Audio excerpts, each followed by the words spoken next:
Good day, viewers. A Quad Blog is reporting live at Leeds City University's International Conference Center, Ibadan, Oyo State, for the Institute's 17th Inaugural Lecture titled Challenges and Prospects of Laboratory Diagnostics in Africa, Disentangling the Puzzle. The lecture will be delivered by Professor Rosemary Ajuma Adama, a distinguished professor of medical virology, presently serving as the head of Department of Biological Science, Leeds City University, Ibadan, Oyo State. Also, Professor Rosemary is currently the Director of Research and an iconic board member of the Nigeria Institute of Medical Research, NIMR, in Lagos State, Nigeria. And today, Professor Rosemary is set to dissect and bisect the discourse about the challenges in laboratory diagnosis in Africa, while pinpointing the pros and cons of the situation in a bid to solve the entangling puzzle in lab diagnostic studies and practices in Africa. So stay tuned as Echo Blog brings to you all the live updates of the event as it unfolds. I am Daniel Samsonido, reporting for Echo Hot Blog. Multiple questions have been asked about why most African countries remain underdeveloped, particularly in medicine, laboratory diagnostics, and medical researches. These questions were thoroughly answered at Leeds City University's 17th Inaugural Lecture, held on Thursday, October the 24th, 2024, at the institution's conference center in Ibadan, Oyo State. The lecture, titled Challenges and Prospects of Laboratory Diagnostics in Africa, Disentangling the Puzzle, was anchored by the distinguished professor of medical virology, Professor Rosemary Ajuma Adama, a scholar with high reputation and study background in the studies and practice of biochemistry, medical virology, and pathology research. She notably set up the first viral load testing facilities in the country for HIV, HVC, and HBV, as well as the first genotype facility for HIV and HVC. Professor Rosemary is currently an academician within the Department of Microbiology and had once served as the head of the department. She is also championing the cause of biomedical research at the Nigeria Institute of Medical Research, NIMR. The event kicked off at about 5 p.m. as a procession was held in honor of the delectable and honorable golden arrowheads of the Leeds City University's head of faculties, as well as the Vice Chancellor, Professor Kabir Aderemi Adeyemo. Then, the conversation about advancement of the general state of medical laboratory diagnostics across Africa and the potentials in ensuring a steady, quality and effective lab diagnosis in various diagnostic labs across Nigeria and Africa began. Professor Rosemary, robed in a dignified ceremonial red and black gown, typical of the regalia for professors, an academic juggernaut, stepped up to the podium amid applause and warm cheer from the crowd of scholars and learners, as well as members of Professor Rosemary's family. Professor Rosemary then went on to deliver a thought-provoking presentation on the title for the day. Today, I'm going to be presenting my inaugural lecture titled Challenges and Prospects of Laboratory Diagnostics in Africa, Disentangling the Puzzle. She highlighted numerous challenges that currently embattle the establishment and sustainability of medical lab diagnosis in Africa. The major challenge stressed by the eloquent professor include the absence of essential infrastructure, laboratory supplies, basic equipment, lack of skilled personnel, poor supply chain management, lack of maintenance policy, inadequate quality management system, and lack of government standards for laboratory testing, among many other structural and situational challenges. Mr. Vice Chancellor, sir, the state of healthcare in Africa is one of the weakest globally, and the healthcare system has not been prepared for most of the recent epidemic, including COVID-19 pandemic. Africa responds to more than 100 health emergencies every year. The main setbacks in health system preparation during the last pandemic included a lack of available health services needed for the pandemic, inadequate resources and equipment, and limited testing capability. For instance, insufficient resources, including medical equipment, was an issue, and even when equipment were available, they were not functioning properly. The testing capacity in African countries was very low during the pandemic. Therefore, there is an urgent need to strengthen the overall healthcare system in Africa to secure access to quality care and diagnostics without incurring financial hardship. Mr. Vice Chancellor, sir, in recent years, laboratory medicine in Africa has transformed, especially in response to public health challenges like HIV, tuberculosis, malaria, and more recently, COVID-19. In a bid to disentangle the puzzles and provide a way out of the situational and structural challenges confronting Africa's development in medical laboratory diagnostic services, she recommended a number of actionable solutions. The key recommendations include promoting collaboration and partnership with ministries of health across the continent, prioritizing strengthening of primary healthcare systems, as well as supporting innovation and digitization to enhance efficiency, accuracy, and accessibility. Portable technologies like suitcase lab and mini ion, which have successfully been implemented for sequencing SARS-CoV-2, can be used for other emerging pathogens. Dependence on reagents and consumables from outside of the continent is still a limiting factor in becoming self-sustaining. Having manufacturers in Africa capable of producing diagnostic tools will boost the scalability and consumption of these technologies. Partnerships between African research institutions, universities, governments, biotechnology companies, and international organizations can facilitate research and development, technology transfer, and capacity building for local production of diagnostic tools. Creating national laboratory networks which communicate with regional hubs of excellence across Africa will enhance laboratory capacity within the continent by combining resources and facilitating knowledge exchange and collaboration. Another benefit of regional hubs is having a pool of trained biomedical engineers who can service instruments from different manufacturers, reducing dependence on imported expertise from outside the continent. Funding to establish and sustain regional hubs could be provided directly by African governments, regional economic commissions, or the African Union. Extra support could be provided by developmental agencies like the Global Fund, the World Bank, and other charitable foundations. Innovative financing mechanisms through public-private partnerships should be encouraged and incentivized to secure additional funding for laboratory capacity building. Also, improving the supply chain and logistics to ensure that reagents and consumables can be delivered promptly or manufactured locally is vital. She rounded up the lecture by acknowledging iconic personalities that have assisted and contributed to her growth over the years. I want to bring on record the unflinching support that I have received from Professor Sunday Aremu Omilabu. He supervised me at MSc and PhD levels at the College of Medicine, University of Lagos. He has continued collaborating with me on research, where he guided me into the field of viral hemorrhagic fever. He is also an adjunct research professor in the microbiology department in NIMA. I also appreciate Dr. Olumiwa Salu for his support with the viral hemorrhagic fever project, who has helped us to keep the boat sailing. I equally appreciate all my collaborators on the viral hemorrhagic fever intramural grants. In my position as the immediate past head of Department of Microbiology in NIMA, we had this wonderful set of adjuncts who stood by me and worked tirelessly to ensure we met our strategic objectives. They are Professor Suleiman Akomu, Professor Omilabu, Professor Simon Cadmos, Professor Adeton Mustafa, Professor Ehimaro Igumbo, and Professor Kola Oyedeji. Professor Omilabu and Professor Oyedeji are currently working with us to establish the NIMA Biobank.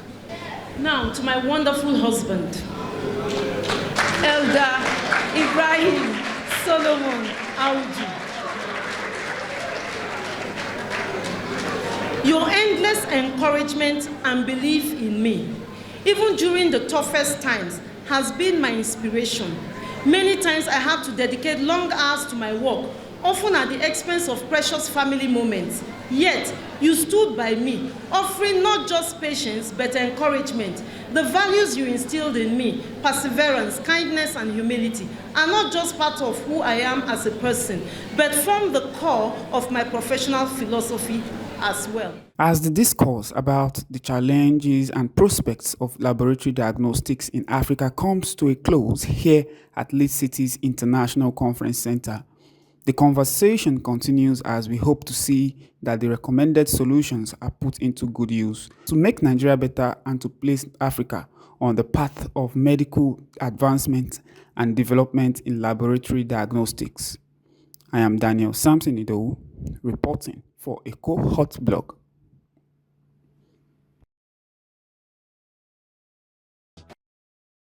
So, laboratory diagnosis is very important, like I mentioned. That, like, for instance, during the COVID-19 pandemic in Nigeria, taking for example, which was typical of Africa, many countries could not do large-scale testing. Okay, and that was because we lacked the PCR, the RT-PCR machine that we needed. So what we are saying now is that it's important, that laboratory diagnosis is important, but we are faced with a number of challenges from infrastructure, equipment, personnel, the environment, supplies, and a number of these things. But we said we have opportunities for improvement. And for instance, we said we can imbibe technology to improve diagnosis in Africa. We can also train our own personnel here to meet our own local needs.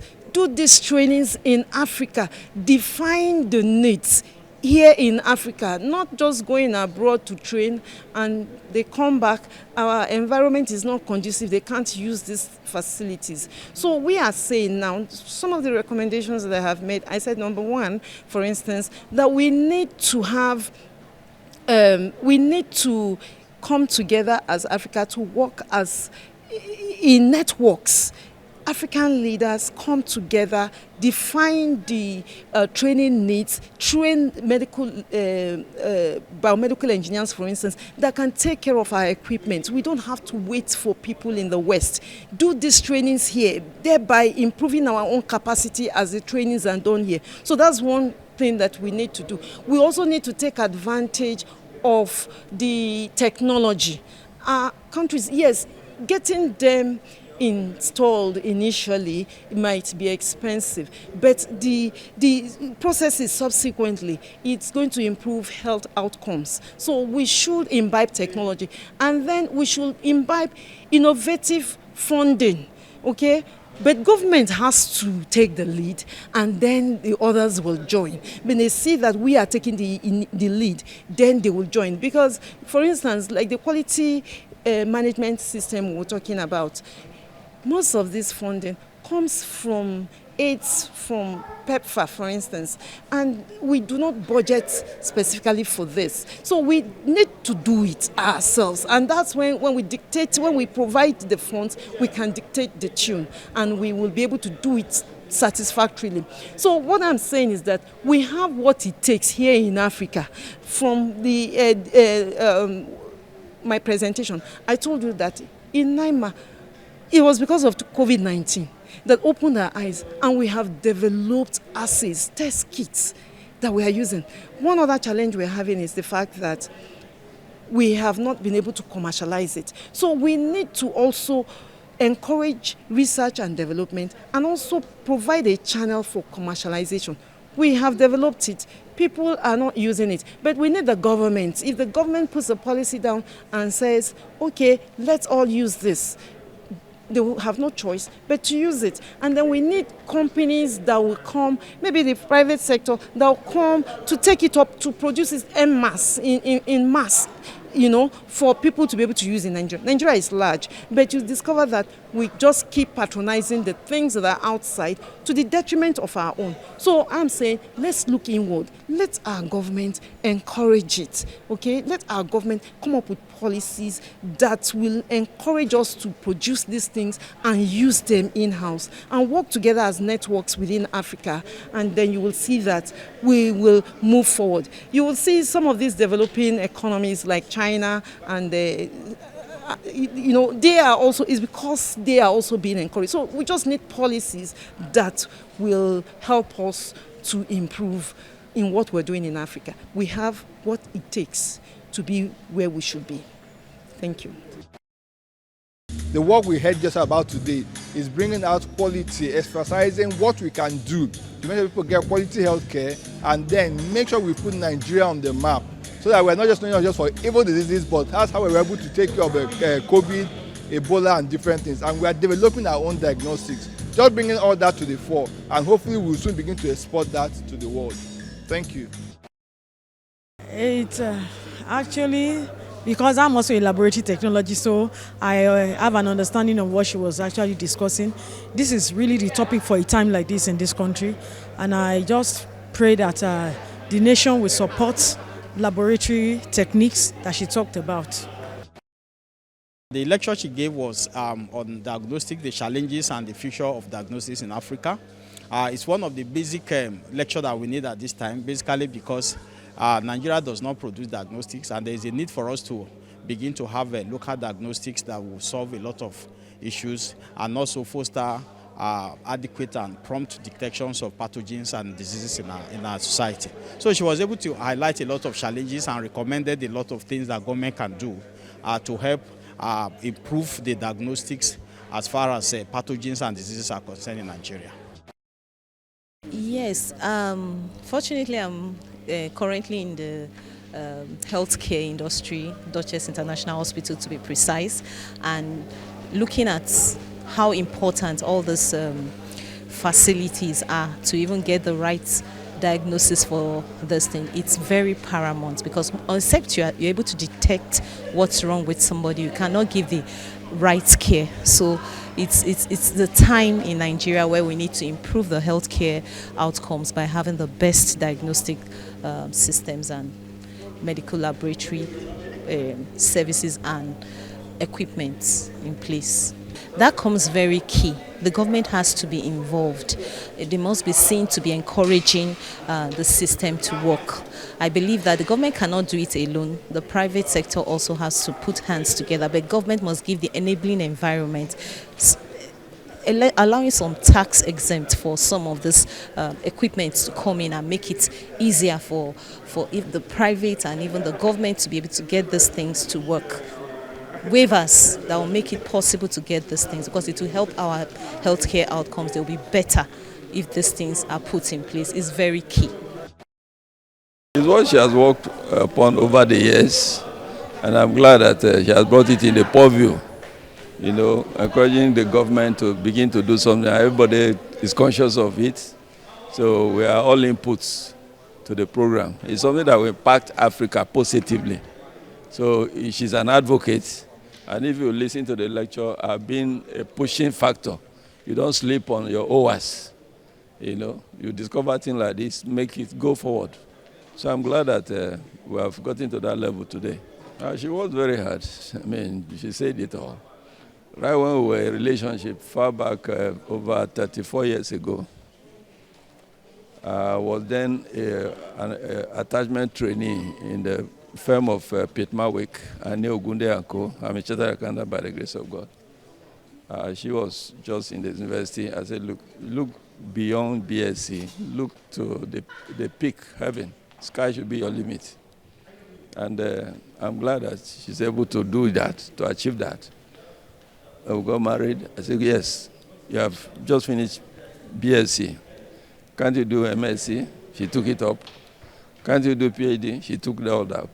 All our supervisors came in today. I'm so delighted. So she's very determined. Most of the time she's in the lab. Sometimes I go take food to her, encourage her. Most of the time she travels, keep the phone talking, keep the house and so on.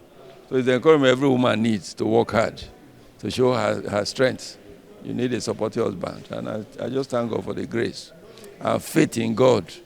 You have to have faith in God. You know your person, you believe your person, you believe the power of God, and so on. That has kept us going. So I'm grateful to God for today. All right, there you have it. And we hope that conversations like this will bring about positive change in our society, in Nigeria, and to Africa at large. Do not forget to subscribe to our YouTube channel at Echo Hot Blog. I am Daniel Samson Idowu, reporting for Echo Hot Blog.